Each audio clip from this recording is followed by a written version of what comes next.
Hello everyone and welcome back.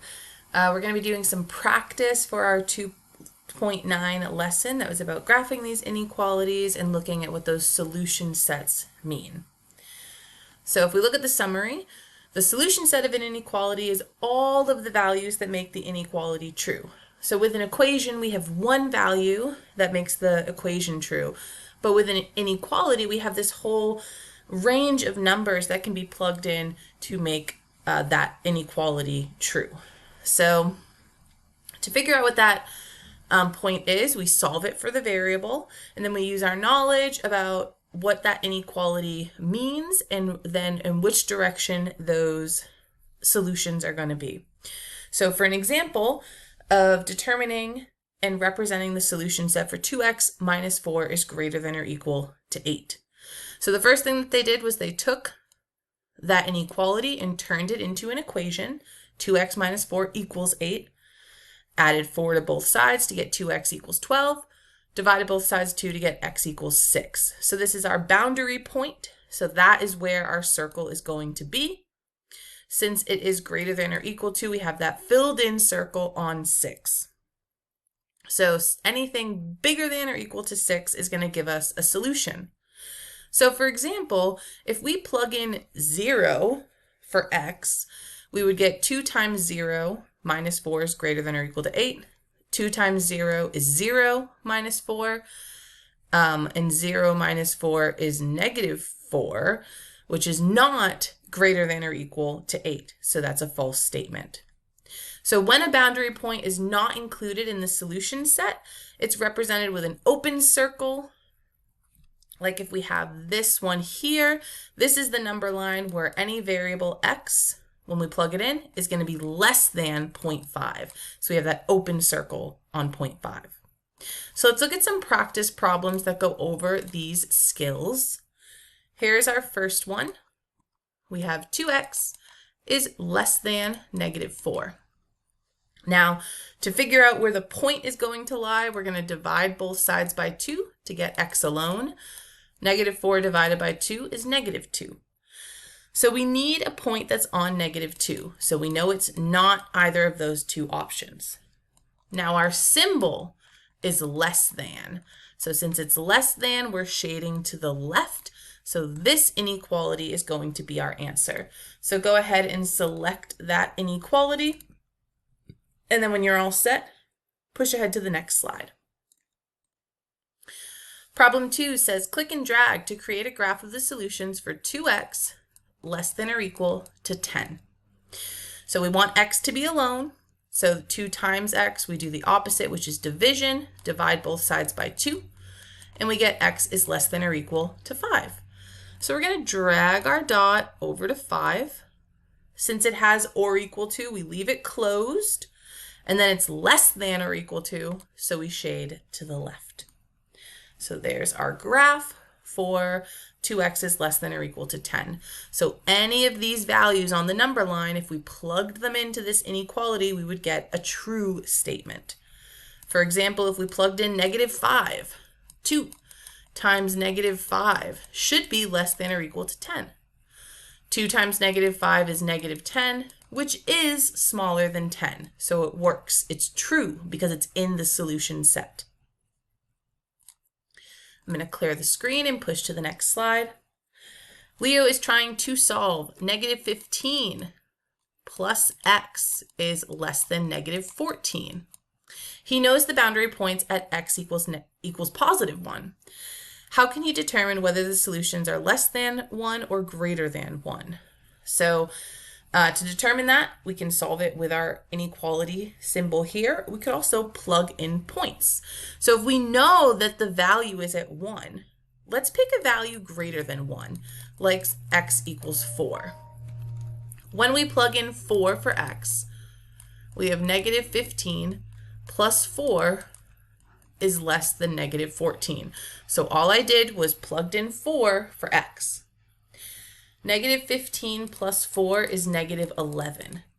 Is that smaller than negative 14? And the answer there is false. It is not smaller than negative 14, which means that we would be shading on this side of the number line. So let's see what happens if we plugged in a -2. What if x equals -2? Well, we would have -15 plus -2 is less than -14. -15 plus -2 is -17, which is less than -14. So when we plug in a number that is part of the solution set, we get that true inequality. So make sure to describe that in words here in your box or show the work on your whiteboard. Pause the video if you need to, and then push ahead to the next slide.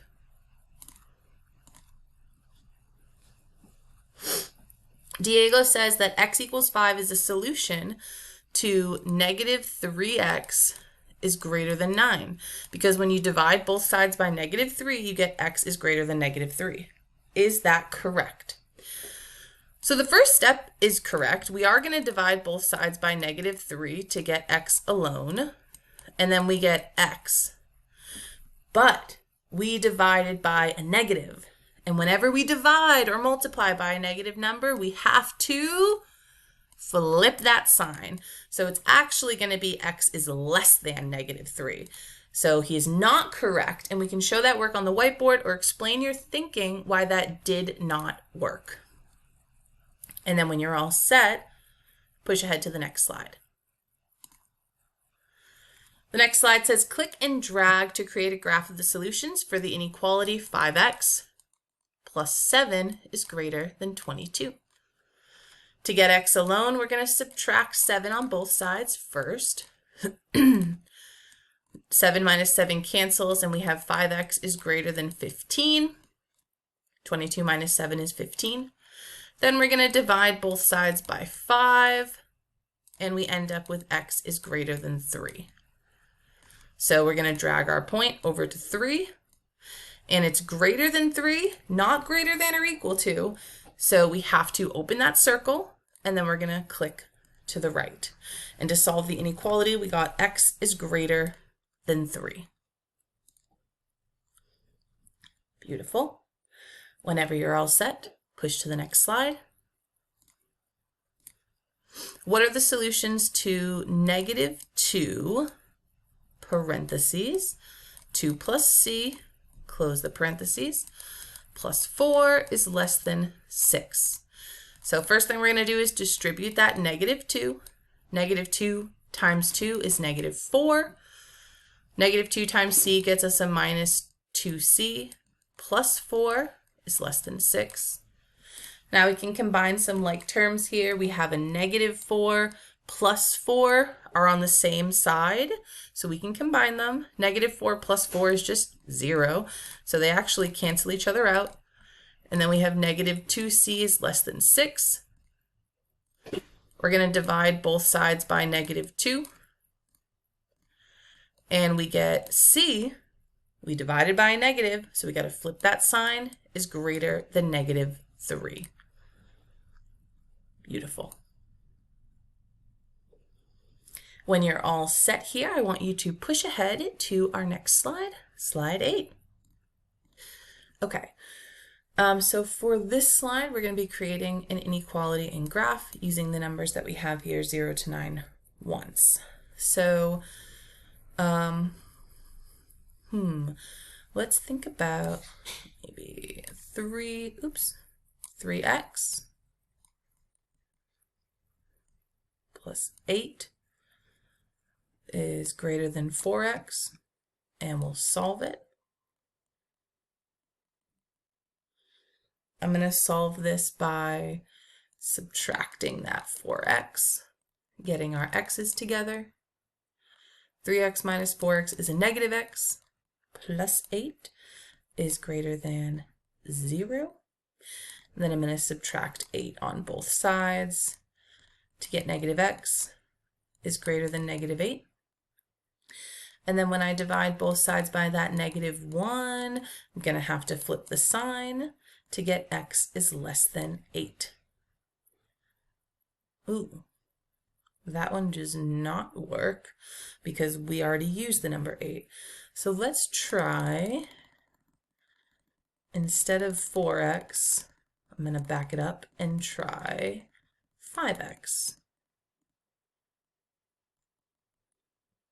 So I'm going to bring this 4 down and put 5 up top there.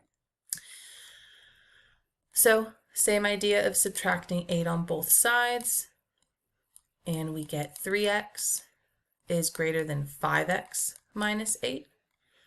Subtract 5x on both sides to get a negative 2x is greater than negative 8. And then divide both sides by negative 2. Because we're dividing by a negative, we got to flip that sign. Negative 8 divided by negative 2 gets us 4. So this one does work. There may be other options that you find as you're exploring and playing around with these integers. So as long as you are using a different number in each spot and then it becomes true, then you're good to go. Let's look at the next slide. It says a community pool offers 2 different types of memberships. Plan A is $4 for every visit, and Plan B is an initial $12 fee and then $2 per visit. Moon wants to spend no more than $48 at the community pool this month. What's the most number of visits that Moon can make with Plan A? So we're going to let V equal our number of visits. So each visit is $4. So we have 4 times V. And Moon can spend no more than $48. So that has to be less than or equal to 48. There's our constraint. To solve this for V, we divide both sides by 4 and get V is less than or equal to 48 divided by 4 is 12. So that's the most number of visits that Moon can do this month using Plan A. Next slide. Same details for this community pool, but now it's asking about Plan B. So for Plan B, V is still our number of visits. So we have $12 for the initial fee, and then $2 per visit. And again, still does not want to spend more than $48. So we're going to subtract 12 on both sides. And we get 2V is less than or equal to 48 minus 12 gets us 36. Divide both sides by 2 to get V is less than or equal to 18. So the most number of visits with Plan B would be 18. So that would be a better choice for Moon.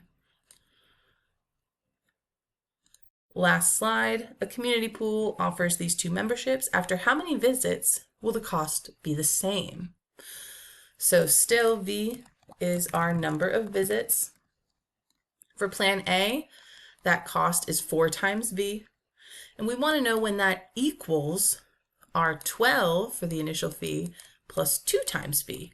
And we're figuring out when these 2 plans, when the number of visits is going to make the plans cost the same amount. So we can subtract 2V on both sides to get our variables together. And then we get 2V equals 12. 2V minus 2V is 0. Divide both sides by 2 to get V equals 6. So if you're going to visit 6 times, then the 2 memberships are going to be the same if it's 6 times in a month. Slide 12 is your reflection slide. Make sure you're checking that out and using that space to share something you're proud of, or if you have any questions on this lesson. Beautiful job, y'all. Take care. See you next time. Bye.